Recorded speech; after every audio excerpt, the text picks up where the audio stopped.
Steve Delabarter and Ralph Lee here again to continue with studying analyzing data with spreadsheet filters. This is the fourth of what will ultimately be a series of 5 videos on this subject.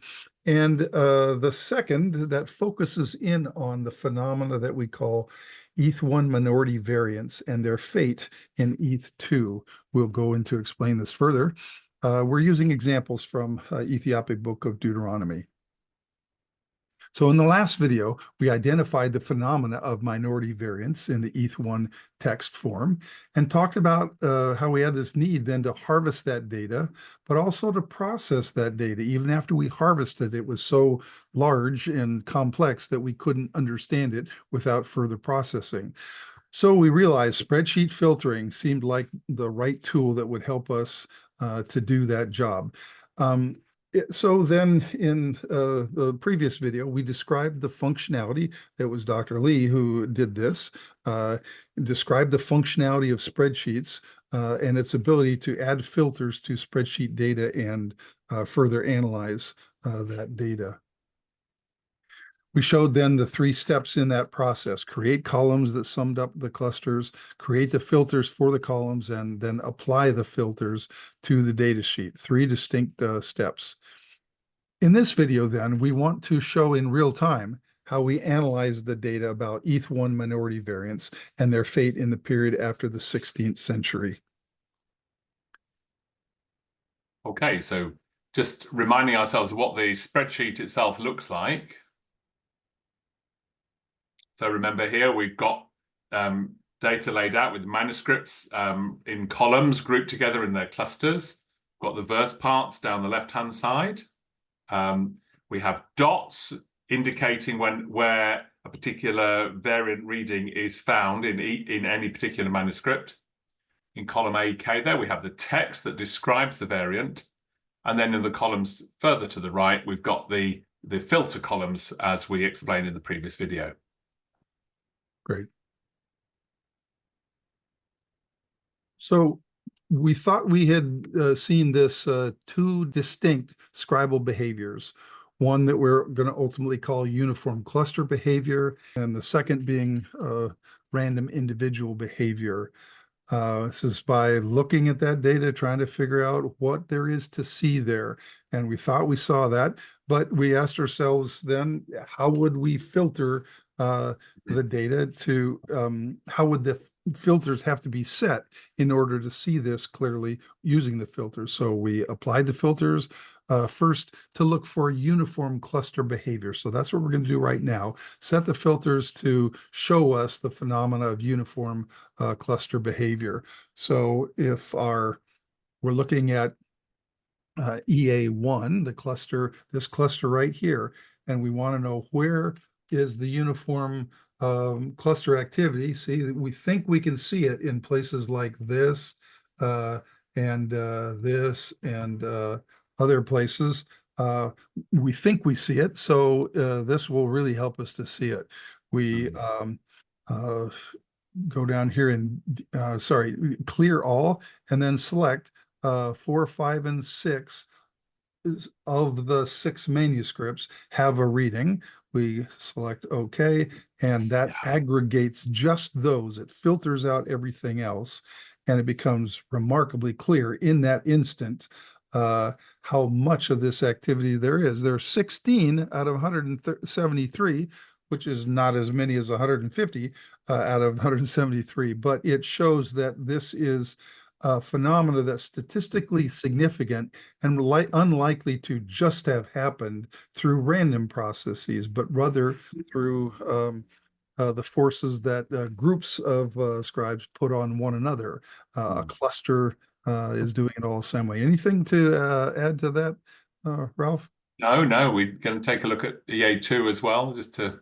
Yes, yeah. So we reset the filters. Help me out with this then. So select all, clears all the filters. Select all, yeah. Sounds the wrong way around. And then EA2, clear them all off. Clear them all off. That's it. And then select 5, 6, and 7. That's it.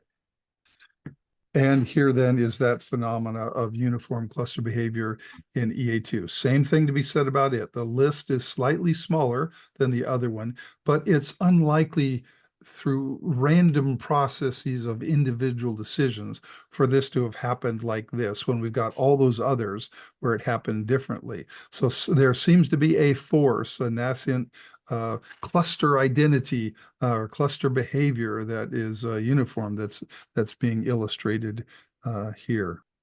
So we saw that while both EA1 and EA2 show evidence of uniform cluster behavior, this was the breathtaking part. The cluster behavior in EA1 and EA2 happen in different places. Of course, that's the way it has to be, because if they both clusters did it at the same time, it wouldn't be minority variant, it would be the majority variant. But here we have EA2 with its list of uniform readings over against, let me see. So we reset this by selecting all, and then go over here and clear all and select 4, 5, and 6. We see EA1's list, and EA2 is not there. This means that these are two different lists. We have two groups of scribes competing in uniform ways with one another against one another.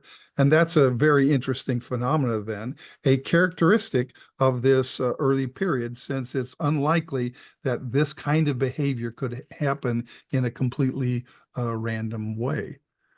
So this was a big finding for us. And it's a finding that became clear after and when we applied the filters and began to look at the data. So we began to realize and suspect this is not just a side issue. This is the defining mechanism for creating clusters. When you look at the dendrogram and ask why is EA1 distinct from EA2, this is actually the defining mechanism in the early period that differentiates clusters from one another. And it's the main story then of the characteristics of the unfolding tradition in the early period of ETH1, 14th to the 16th century. Okay, so the other phenomenon that we identified when we first cast our eye across the spreadsheet was this more distributed or random individual behavior. We can see this more clearly when we use the filters to explore the behavior of EA3 and EA4. And we find with these that they're not so much governed by uniform cluster behavior as we saw in the other clusters, but something that we come to describe as random individual behavior. So how do we set the filters then to see that phenomena? First of all, we have to turn off. Exactly. Yeah, select all. Turn those ones off. And then if we go to EA3 and just click on the 0. So we're only going to look at cases where EA3 does something, either 1 or 2 manuscripts in it are active. And we can see here what some patterns. Of course, EA3 is only 2 manuscripts, so cluster behavior isn't quite so meaningful. But I think what we can observe is certainly in the upper part, its behavior is associated with a scattering of other manuscripts across the early tradition. Okay. So, and then we look at the same thing with EA4. So we just cut out the zeros. There we go. That's it. Yep. And again, there we can see that EA4 doesn't that often behave as a cluster. We don't see all 4 manuscripts doing something together. And when EA4 cites a variant, it tends to be associated with a random selection spread across the earlier clusters. And that's why we call it random individual behavior. Yeah. Yep. So we set this back to select all again and move on. Yeah.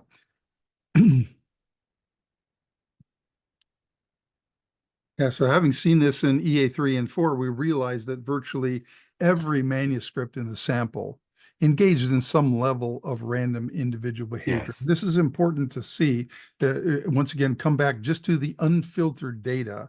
And as we scan down through it, the most dominant thing that stands out is this random individual behavior. Looking at the left side of the line here, so this is an exception to that. This is an exception to that. But in through here, this is random individual behavior. And it's the thing that dominates the 173 lines that we're looking at. And only secondarily then does this uniform cluster behavior poke its head out, and we see that it as the extraordinary thing that it is. But again, that underscores this statement that everybody in the earliest attested period, the 14th to the 16th century, is involved in this random individual behavior. And then some of them, two of the clusters, are also involved with the uniform cluster behavior. For us, it felt like big findings. So what does this tell us about the tradition in the 14th to the 16th centuries? Again, everyone is engaged in random individual behavior. Occasionally, though, EA1 and EA2, groups of manuscripts behave with this remarkable uniform cluster behavior. What we have is the larger scribal community engaged with and considering a pool of variants for inclusion in the text. So there is they have before them in certain places, we identify 173 of them, that where there variants exist, and they have to make decisions. This pool of variants exists and shows itself by appearing 173 times, though in only a minority of the manuscripts in any one of those locations. These are the phenomena of minority variants by definition. But this made us realize that heretofore we had conceived the most important features of the textual history to be played out exclusively in majority readings of the tradition. And this really changed our perspective. Here now we were seeing that something very important to the emergence of the tradition was being played out in these minority variants. Yeah. So the next thing to think about, we're not finished with this data at all yet, is what happens to these minority variants. And we talk about the fate of each one minority variants in these two manuscripts. By fate, we mean the level to which those variants are either adopted or rejected by the later tradition. And so what we find is a stark difference, if you like, in the case of Deuteronomy between highly adopted and these rejected or abandoned minority variants. Yeah. And this becomes especially clear when we apply filters. Yeah, so how would we do that then? Here's the spreadsheet. We have the filters turned off. Take it. Yeah, well, they're all turned off. So we're going to go and look at stan MTR. That's where we're looking at where things are going. And in this case, let's first of all think about what we call highly adopted. So if you clear off those filters and then select 10 down to 7, what we'll see there is a set of 32 out of 173 variants where most of stan MTR picks up the variant.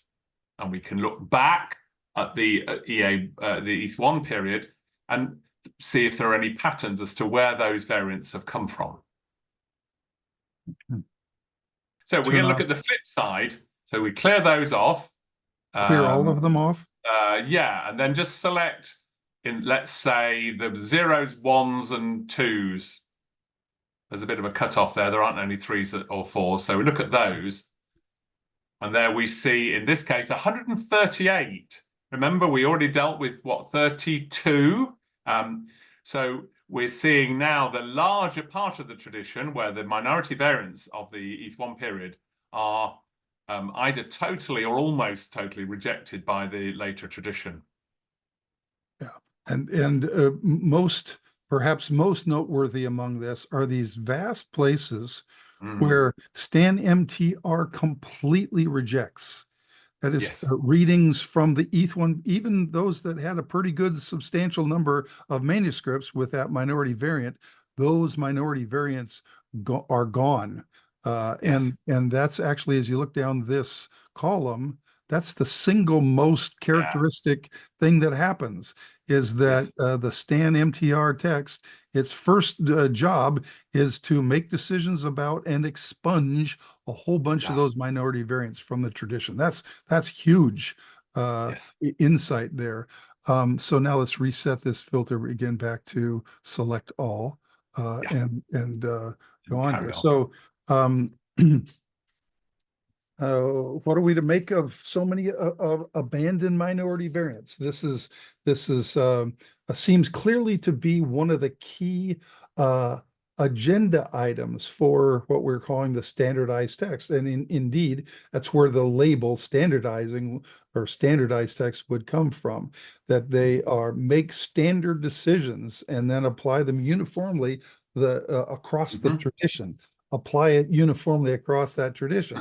What does that mean? That means everybody does it that way. And when everybody does it that way, that speaks to a huge shift in the sociology of compliance, right? It no longer is this random individual behavior allowed to anywhere near the degree that we have it in the earliest attested period. So that's just huge. 138 of the 173 are abandoned by ETH2 manuscripts.